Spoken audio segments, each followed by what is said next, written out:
Hello friends, how you all? I hope you all are fine. Welcome to YouTube channel English literature. हम जो आज इस lecture के अंदर बात करने जा रहे हैं दैट इज प्लॉट समरी और review of the novel a dream called home by Reyna Grande. ये जो नॉवल है बेसिकली 2018 में पब्लिश हुआ था और जो हमारी राइटर है मैक्सिकन अमेरिकन ऑथर है, अवार्ड विनिंग। ठीक है, इनको अवार्ड मिला हुआ है और 2012 में ये बुक बेस्ट सेलिंग मेमोर रही है।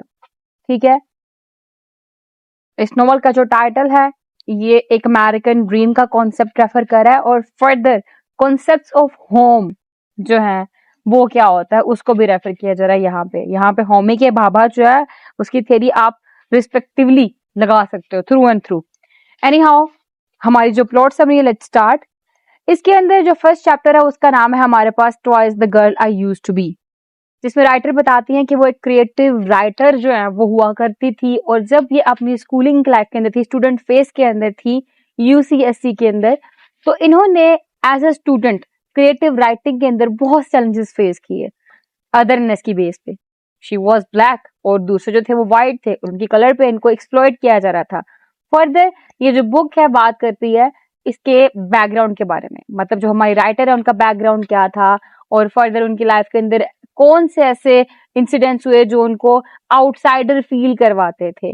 The book also tells about some important moments in life, कुछ इंपॉर्टेंट मोमेंट जैसे कि उसके स्पोर्टिव टीचर्स का मिल जाना, उसकी सिस्टर के प्रॉब्लम्स को उसने डील करना और अपने जो कल्चरल हेरिटेज है, अपना जो कल्चरल डांस ग्रुप है उनके साथ इनका कनेक्टेडनेस फील करना और फर्दर जो इनकी मेमोरीज है, इनके डिफिकल्ट एक्सपीरियंस की, इनके पास्ट की, ये सब कुछ डिस्कस किया गया है twice the girl I used to be chapter 1 यानी कि बुक 1 के अंदर, नोट चैप्टर बुक 1।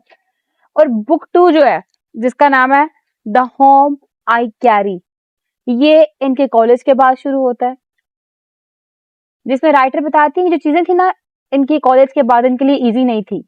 एक राइटिंग की जॉब मिलना बहुत टफ था इनके लिए। ये मिडिल स्कूल में पढ़ाती थी जहां पे लिखने के लिए इनको कोई भी वक्त नहीं मिलता था।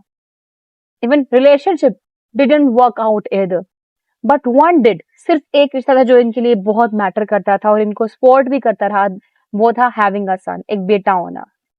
इनके साथ लाइफ में सैडनेस भी होती रही, जैसा कि ग्रैंड मदर चली गई, फैमिली को बहुत स्ट्रगल्स फेस करना पड़ी, बहुत से अप्स एंड डाउन्स आए, लेकिन हमारी writer never gave up. She never gave up writing and being a writer and building a good life. इन्होंने एक घर खरीदा, राइटिंग प्रोग्राम में गई, अपने सोलमेट से इनकी मुलाकात हुई। इवन इनका जो फर्स्ट नॉवल था उसकी इनको बुक डील भी हुई। ठीक है, मतलब हैप्पीनेस चल रही है अब लाइफ के अंदर।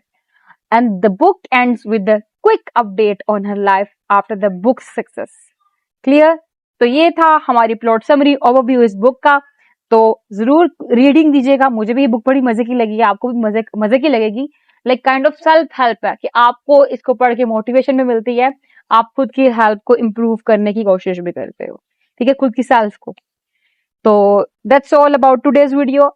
वीडियो पसंद है वीडियो को लाइक भी करिएगा, चैनल को सब्सक्राइब करना मत भूलिएगा, दुआ में खास याद रखिएगा। Stay tuned, take care.